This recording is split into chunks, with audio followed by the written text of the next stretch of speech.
Les experts ont décrit ce plan budgétaire comme un indicateur de restriction budgétaire et de stabilité économique.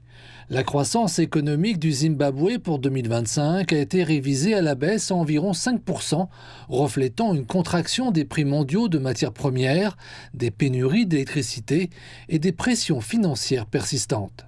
Nous partons de zéro, il est donc possible que nous atteignions notre objectif de croissance de 5%.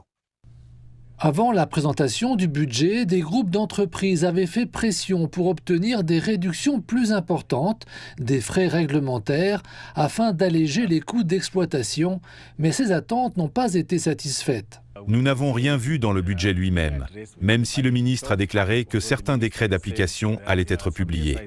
En résumé, il n'y a aucun changement.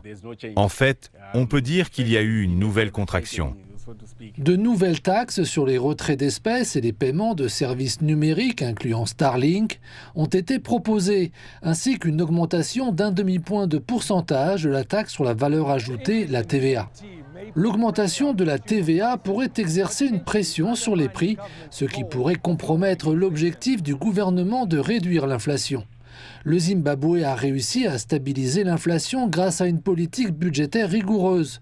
Cependant, les parties prenantes ont accueilli favorablement la proposition d'augmentation des dépenses au premier trimestre 2026.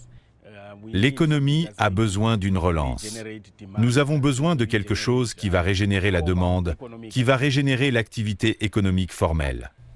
Dans le secteur minier, le gouvernement a révisé le cadre des redevances sur l'or, doublant le taux pour les grands producteurs pour le porter à 10% afin de capter davantage de revenus dans un contexte de fermeté des prix mondiaux.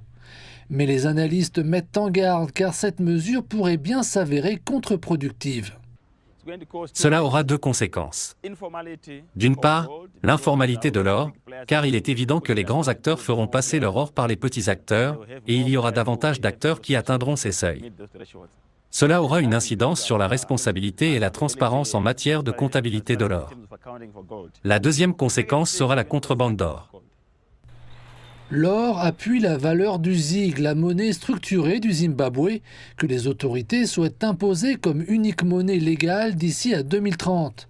Le budget définit plusieurs conditions préalables, notamment la constitution d'une réserve d'importation couvrant au moins 6 mois.